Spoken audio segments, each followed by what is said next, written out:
啊？你在那个里头？有，不有，这啥子人？你在家里头？没有。没买吧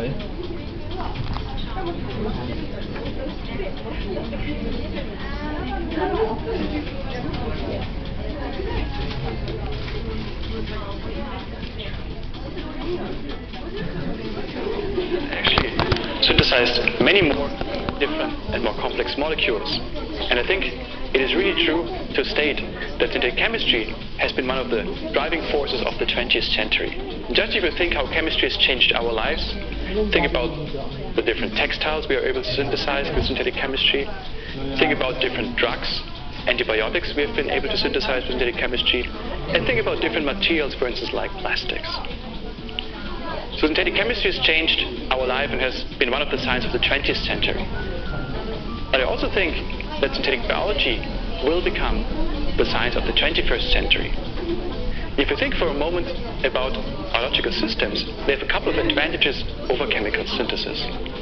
And one thing is that biological systems are, for instance, self-optimizing, which means that they really can improve themselves while they're operating. And that's a concept we would not find in chemistry. Biological systems are self-repairing. Think about catalysts that would be able to repair themselves once they are broke. And biological systems are self-propagating. Again, this is a feature you would not find in classical chemical systems. So there are a couple of advantages biological systems bring with them. And on top of it, biological systems operate in a sustainable fashion. And biological systems are also environmentally friendly.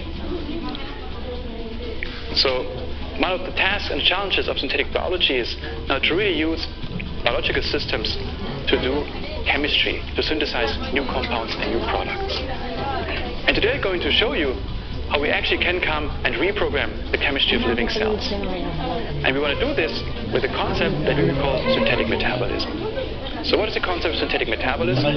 So the idea would be that we start off by designing theoretical pathways basically on the paper or in silico. Then we would go ahead, find and engineer the individual building blocks, the enzymes you would need to build these pathways. We would enter a cycle where we build and optimize the individual synthetic pathways. And finally, we would like to transplant these pathways into cells that would be mini factories that could produce products for our everyday life. So the central question of today's lectures will be, how do we design such synthetic metabolic networks from scratch? So what are the common design principles we have to use if you want to design metabolism from scratch? The second question would be, how can we realize synthetic metabolic networks in the lab? So how can we come from the in silico, from the design part, to the actual building part? And finally, the last question is, how can we optimize synthetic metabolic networks once we have built them in the lab? So basically improving these systems in the next step. So I'm going to exemplify these questions by talking about research in our lab in which we have tried to establish a process that we will call synthetic CO2 fixation. So what is synthetic CO2 fixation and why are we interested in this process? Well, the answer lies in the air surrounding us. And as you all know, CO2 is a very potent greenhouse gas. I think we also agree on the fact that the amount of CO2 in the atmosphere has been steadily increasing over the last years, decades, even centuries. And of course, this has severe consequences. Just think about the phenomenon of global warming. So it's a typical view on looking at CO2 as being a challenge and a threat for science and society. At the same time, we can also look at CO2 being a chance. And being a chance because in principle, it's a very simple and ubiquitous carbon source that sits out there in the atmosphere. And we as scientists, we as a society, should be able to harvest this molecule and convert it into useful compounds. Yet, we cannot do that. So in fact, there is no chemical process, no catalyst, no simple chemical process in chemistry that would allow us to harvest atmospheric CO2 and to convert this CO2 in a sustainable fashion into a given multi-carbon compound. And all our chemical efforts are still outcompeted by biology that fixes carbon dioxide on a gigaton scale per year. And I think we all know very well the process of photosynthesis that takes, for instance, place in plants, cyanobacteria or algae. Yet, biology is not perfect. And it's not perfect because these systems have evolved over time and they were not designed a priori. And one problem, for instance, is that these systems are not running under optimal conditions, so they're not necessarily very fast. And another problem is that, for instance, the product of biological CO2 fixation is biomass. And biomass is not necessarily something that you can directly use in the chemical industry. And this has inspired us now to really rethink biological CO2 fixation. And we've come with the question, so what if you were actually able to find or design new CO2 fixation pathways? Pathways that would allow us, for instance, to convert CO2 directly into interesting product, or pathways that would operate faster than naturally evolved pathways. And this is then what we would consider and name synthetic CO2 fixation. So apparently one critical step in fixing carbon dioxide is to identify enzymes that are fixing carbon dioxide efficiently. So the very first step in this project has been to identify enzymes that could fix CO2 very efficiently. This slide reminds you of defining the efficiency of enzymes. So you want to actually have enzymes that have a very high kcat number, a very high turnover number, which means that they can convert a given substrate molecule at a high speed. So that's one part. The second part is the enzymes should actually have a very low Michaelis constant, so-called Km value. So this would tell you that these enzymes can actually also operate at very low substrate concentrations. And what you want to have at the end is an enzyme that is operating at a high turnover rate at very low substrate concentrations. And this is what we would then call a catalytically efficient enzyme, so Kcat divided by Km. And think about a moment about CO2 fixation. So carbon dioxide is very low concentrated in the atmosphere, only 0.04%. And you want to have enzymes that can fix carbon dioxide very efficiently at these low concentrations. So one of the first steps in this project has basically been to identify enzymes that would fix carbon dioxide in an efficient manner under atmospheric concentrations. And so what we've done is in the first step is going through biological databases and identify the catalytic efficiency of different enzyme classes. And what we see here is basically different enzyme classes plotted according to the catalytic efficiency. And we're surprised to learn that the enzyme that is used in plants to fix carbon dioxide, Rubisco, is not the most efficient enzyme. In fact, there are other enzymes that can fix carbon dioxide more efficiently. And among these enzymes are so-called N-O-alcoA carboxylases, reductases, or short ECRs. And these enzymes are actually up to 4 times more efficient than Rubisco, the enzyme that is used in plant photosynthesis. So what are these enzymes? Well, the prime example is the so-called crotonylcoA carboxylase reductase. That basically takes a molecule crotonylcoA, reduces this molecule of crotonylcoA with NADPH as cofactor, and introduces a CO2 molecule to give rise to the carboxylated product, ethylmalonyl-CoA. It's a very nice principle to be used, but it's only one reaction. And ideally, you want to have actually multiple reactions. You want to have a set of enzymes that can do very different carboxylation reactions. And one of our first efforts has actually been to open up and expand the biosynthetic space of this class of enzymes.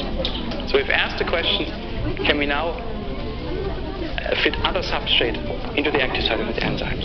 Can we expand the substrate scope, the substrate spectrum of these enzymes to catalyze other reactions just besides crotonylcoA? So we've addressed this in 2 different approaches. One way has been we've used enzyme engineering. So we've used crystal structures of the enzyme. We've looked at the active site pocket of these enzymes. And we've tried to open the active site pockets so that other substrates could fit in.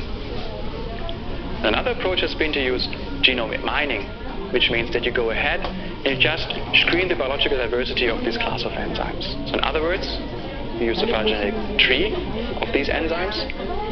Then you synthesize 30, 50, 100 different variants, and you simply test the substrate spectrum of these different enzymes. So with these two approaches, we were actually able to identify a set of enzymes that catalyzes very different carboxylation reactions. So we can now have enzymes that catalyze short substrates, and have enzymes that can carboxylate longer substrates, branched substrates, bulky substrates, different decorated substrates. Or in other words, we have now a set of enzymes at hand that can carboxylate with high efficiency very different reactions. So how can we now use these enzymes to build synthetic C2 fixation pathways? How can we come from an individual enzyme reaction to a complete pathway? And this is now the second part of my talk, where I want to show you how we can design synthetic metabolic networks from first principles. So what we do in the lab is we simply start with a blank piece of paper and we start to draw artificial synthetic theoretical pathways. And all these pathways are very different, but all these pathways are centered on an individual ECR reaction. And even though these pathways have different topologies, and even though these pathways have different intermediates, they also share some common principles. And one principle is that all these pathways are actually cycles. What does it mean? Well, basically, the product of a carboxylation reaction is turned back to become the substrate of the carboxylation reaction. And this way, you can basically run in a continuous fashion carbon dioxide fixation, which means you can really fix carbon dioxide continuously. That's a principle of a metabolic cycle.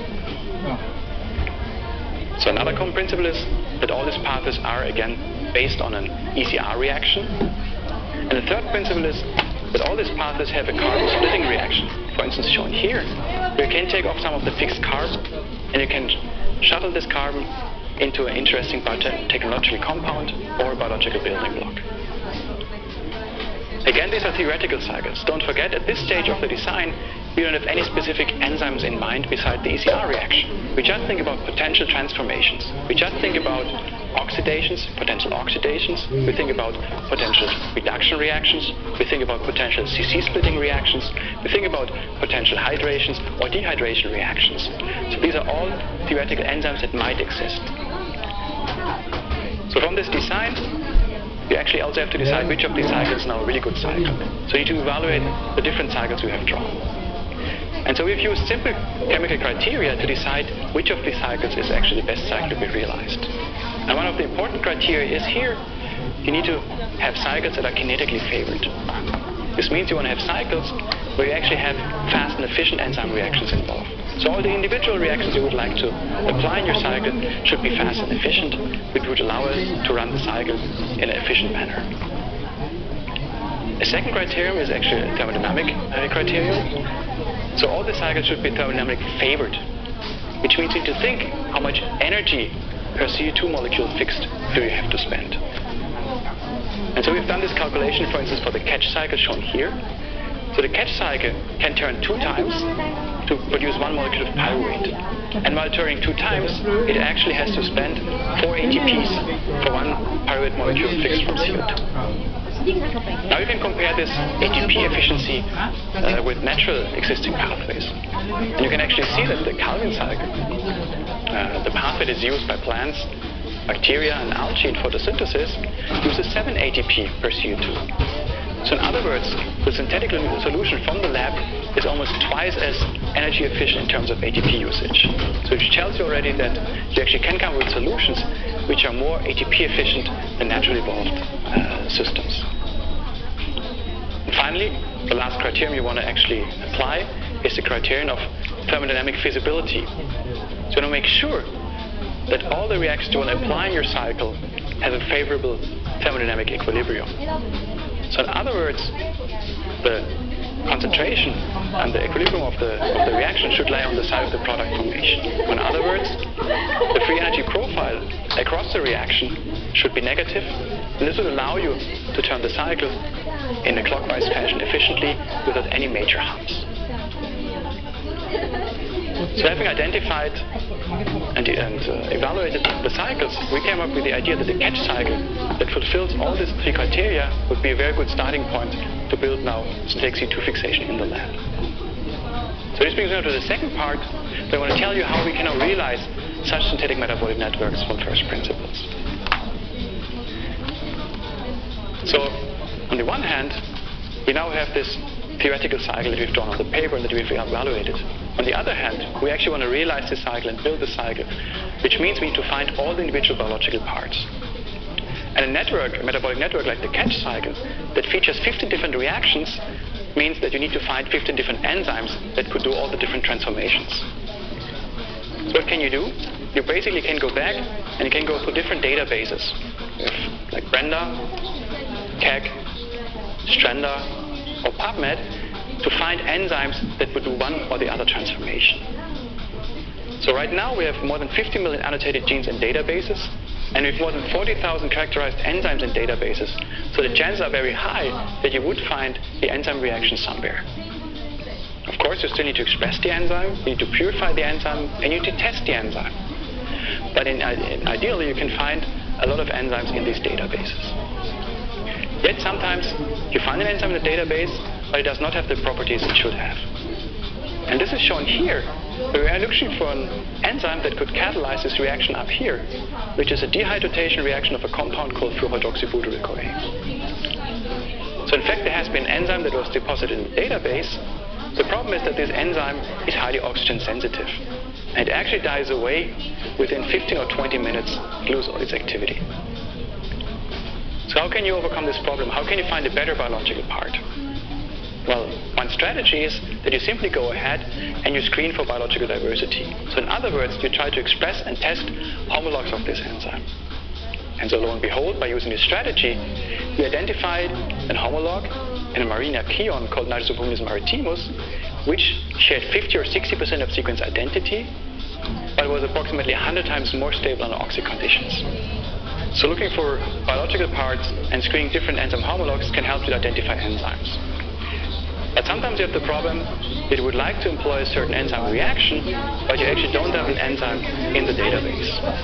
And this is shown here, where you want to use a reaction in which a compound called methylsuccinyl-CoA is oxidized to become a compound called mesachinyl-CoA. Well, there had been enzymes described that can do this chemistry.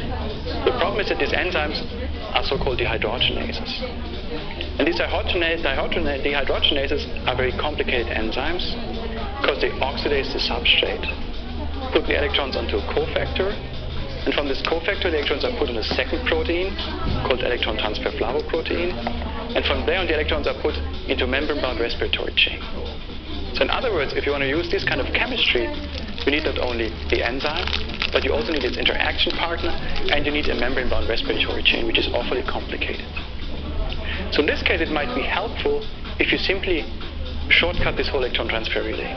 And what we intended to do is to convert this methylsuccinyl-CoA dehydrogenase into a methylsuccinyl-CoA oxidase, an enzyme that could directly use oxygen instead of having this complicated electron transfer chemistry. So what you need to do here is you need to look into the active site of the enzyme, and you need to think about ways how to, for instance, accommodate an oxygen molecule there. So you can open up the active site by creating a bit more space. You can think about adopting and kind of allowing for a negatively charged to be developed, so putting more positively charged amino acids in the active site. And then you simply can go ahead and can test different active site mutations. And when we did this, we actually ended up and identified a triple mutant that could indeed catalyze the direct oxidation of methylsuccinyl-CoA in the presence of molecular oxygen. Or in other words, what we did here is we basically created our own enzyme for our own pathway. The question now is, at the end of the day, we had to identify 15 different enzymes from very different organisms. So we had enzymes in there from Metallobacterium extorquens. It's a plant organism, plant-associated organism. We had enzymes that we would take from Rhodobacter spheroides, an organism we would find in ponds. We would have enzymes that we have taken from Clostridium, which is a human pathogen. We have enzymes that we have from E. coli, a well-known lab organism. We actually have enzymes from Nitrosoboomylis maritimus, a marine archaeon, and even an enzyme from the human liver. And on top of it, our re-engineered enzyme that catalyzes the oxidation of methylsuccinyl-CoA. The big question is now, can you bring all these enzymes together, and would they be able to fix carbon dioxide in an efficient manner? So we've done the experiment. So we've used an Eppendorf cup, and we've simply pipetted all 15 enzymes into this Eppendorf. We've added ATP and NADPH, and we've also added this green compound down here, which is called propionyl-CoA. The idea being, if the cycle is active, it would start to turn, and for each time it starts to turn, it would actually accumulate a compound called malate, which would be the direct carboxylation product. So in other words, if you follow malate concentration over time, we would be able to see if the cycle is active or not. And as you can see here, indeed, we could demonstrate that the catch cycle fixes carbon dioxide over time, and actually at a rate of 0.2 CO2 molecules per acceptor an hour. And this really demonstrates to you that you can come up with a theoretical pathway on the paper. You can look for the different enzymes, or even engineer your own enzymes. You can bring these enzymes together, and such a cycle would be functional. So you can design a biological systems just by using chemical criteria. Yet I hope you also realize that the cycle is not turning perfectly. So the rate is actually per acceptor an hour, and we all know that biological systems are operating at smaller time scales. So they should be operating per minute or per second. So the question here now is, why is the cycle not turning faster? So in other words, which design principle did we miss? And this brings me to the second part of my talk, where I want to tell you how we can optimize such synthetic metabolic networks by including biological design principles. Or in other words, it's not enough to think about the biochemistry and the chemistry of enzymes and metabolic networks, but it's also important to think about the biology. So if I think question, why is the cycle not turning faster? What actually limits CO2 fixation efficiency of the cycle? And the answer is very simple, and the answer is not very surprising. The point is that we've brought together very different enzymes from very different biological backgrounds. And these enzymes do not have a common evolutionary history, and these enzymes have not co-evolved together in this network, and these enzymes are doing things they are not supposed to do. In other words, these enzymes do side reactions, and the whole metabolic network accumulates dead-end products like malonyl-CoA, or for instance like malonyl-CoA. So to optimize now CO2 fixation efficiency, what we have to do is we have to go back and we have to debug the system. So we have to teach the system to be more specific. We have to teach the enzymes to work together. And we can apply very different principles. So one principle would, for instance, be that we can add more complexity to the system. So remember I talked about this compound called malonyl-CoA, which is a dead-end metabolite and which holds the cycle back from turning more efficiently. So there might be a way to actually remove this dead-end compound by adding another enzyme, which is so-called thioesterase. And this thioesterase would cleave malonyl-CoA into malate, this is shown here, and it would release the CoA residue, which could be fed back into the cycle. So in other words, by increasing complexity of the cycle, by adding an additional enzyme that would proofread and scavenge and recycle the stellar metabolite, we would be able to improve CO2 fixation efficiency. And in fact, what you can see, as soon as you add this thioesterase, you ramp up CO2 fixation efficiency. I think this is a very important principle, this metabolic proofreading, that we can use in synthetic biology. But I think it's also important to realize that in many biological systems, such metabolic proofreading principles are also operating. So that's one way, metabolic proofreading, to improve efficiency. Another way we can use is basically redesign our original strategy. And we've used this, for instance, to circumvent the reaction from propionyl-CoA to this compound here called methylmalonyl-CoA. This was not a reaction that we could use because it made too many problems. So we had to go back and detour the whole reaction by going to a compound called acrylyl-CoA, and from there on then back to this compound methylmalonyl-CoA. So pathway redesign was very useful to us to identify enzymes that could do the job. And one other part of this design principle is, of course, to engineer enzymes to be more specific. And we've used this, for instance, to improve and get rid of a side reaction up here. So in other words, pathway redesign and enzyme engineering can help us also to improve CO2 fixation efficiently again.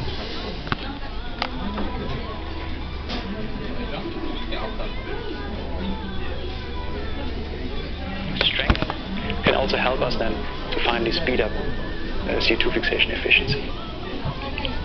So at the end of the day, without changing the chemistry of this cycle, just by simply optimizing the enzymes by adding metabolic proofreading, enzyme engineering, and slide pathway redesign, we end up with a cycle which was now turning at a rate of 3.6 CO2 molecules per acceptor an hour. In other words, implementing biologically designed principles has helped us to increase CO2 fixation efficiency of the whole system by almost a factor of 20. I guess what I wanted to say here is that you can really think about having really good individual players. You can really think about getting the best enzymes together. It's a little bit like the Dutch national team. They're really good individual players, but at the end of the day, you need to form a team if you want to win championships. So in other words, it's not only important to think about the chemistry and the biochemistry of the enzymes, but it's also important to think about the enzymes working together efficiently. So this is where we're standing right now with the catch cycle in version 5.4. The catch cycle now features 17 different enzymes from 9 different organisms and includes now 3 re-engineered enzymes. And it fixes carbon dioxide of a rate of 5 nanomoles per minute and milligram of protein. And this is actually something that you would be able to measure if you, for instance, try to measure other natural CO2 fixing organisms in vitro. So with this system, we are almost very close to biological reality, at least in vitro. Of course, the catch cycle is not in its version 5.4, the last version, but I think it's not the end. I think it's a starting point for several research directions. The one thing we now can do is entering the so-called design, build, test, and analyze cycle, which is a classical improvement that you can use in synthetic biology. So the idea would be here now to test different principles. So where are the boundary conditions of our system? How much can it be improved when we optimize enzyme concentrations and metabolite concentrations? How can it be improved when we, for instance, add allosteric regulation? Can it be improved if we try to implement metabolite channeling?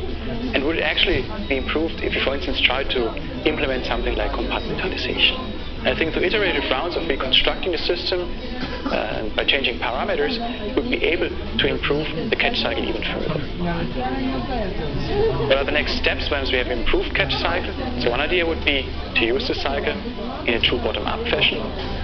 So using this as a metabolic module that we, for instance, could use to implement into cell or cell-like structures, artificial cells, membranes, liposomes, where we can, for instance, feed in light, where we can feed in hydrogen or electricity, where we can energize the system and use our metabolic module to fix carbon dioxide. If you want to say so, for instance, developing an artificial organelle, an artificial chloroplast.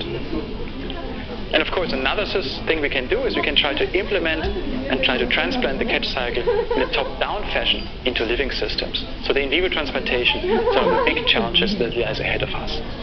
I hope you can also understand that a complex network like the catch cycle that consists of 17 different enzymes might not be very easily transplanted into a living system that features 3,000 different reactions. And we expect that this will be a challenge of synthetic biology.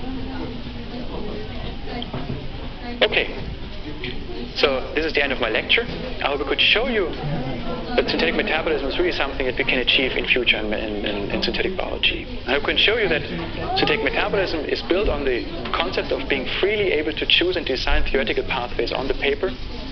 I hope I could show you that synthetic biology involves finding engineering enzymes to realize this cycle in the lab, but it also involves building an optimization of the pathway sequence in iterative rounds.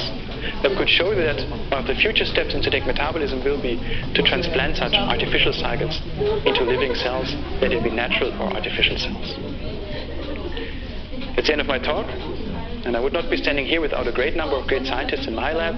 I just want to highlight Thomas Schwander, who actually built the catch cycle as first proof of principle. I want to highlight those people who have been optimizing the biochemistry of N-recyclic carboxylase reductases. Of course, you should not forget the funding agencies, and I thank you for your attention.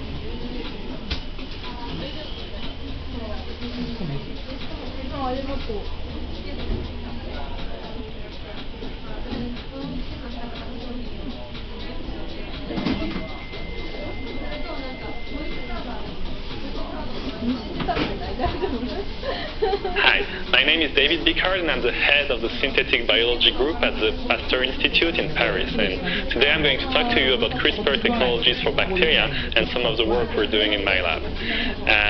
But first I want to give you a brief history of CRISPR system and how these fascinating systems were discovered. And the story begins in 1987 when a Japanese group made this interesting observation where they sequenced a piece of the Escherichia coli chromosome, and next to this IAP gene, they identified this interesting locus with repeated sequences that were interspaced by these variable sequences here, but that had a very conserved size. And it's only much later that we really understood what these systems were actually doing. And in basically the next 25 years, with the advent of genome sequencing, we started to have a lot more sequences of archaeal and bacterial genomes, and people were identifying these interesting loci in a lot of places. And they were identified independently many times and given many different names like DVR, TREP, LTRR, and the list goes on. And it's only in 2002 that basically the name CRISPR was coined and unified the field, and this stands for Clustered Regularly Interspaced Short Palindromic Repeats. And in this paper by Janssen in 2002, they also described the existence of a set of genes that were constantly associated with this CRISPR loci, and the name and Cas genes for CRISPR associated here. So the way this loci look is you have the CRISPR locus itself with the repeats and spacers, and the Cas genes that are very frequently found next to this CRISPR. It's only in 2005 that 3 papers were published the same year making the same discovery that the spacer sequences between the repeats, some of them are actually matching foreign DNA, and specifically bacteriophage DNA. So you have these 3 papers that made this observation, and in particular also the paper from Francisco Morica, where they found this to be consistently the fact in many bacterial and archaeal species, and they also observed that bacteria that carried CRISPR spacers that were matching a bacteriophage could not usually be infected by that bacteriophage.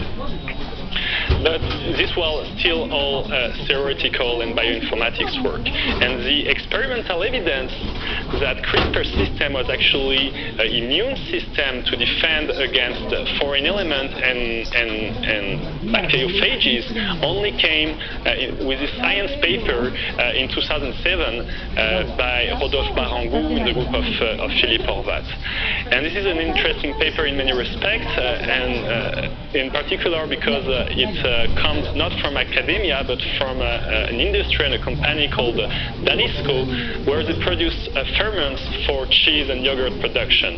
And this industry, they always need to make sure that the bacterial strain they're using cannot be infected by bacteriophages. They make milk cultures of very large volume, thousands of liters, and it can cost a lot if you get bacteriophage contamination.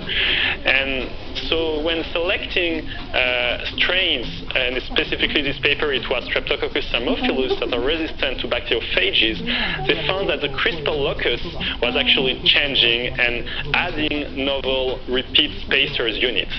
And specifically, they did this experiment where they infected the strain with 2 different bacteriophages, and they noticed that the CRISPR system was capturing novel sequences that matched the genome of these bacteriophages, and then it would become resistant to the corresponding phage.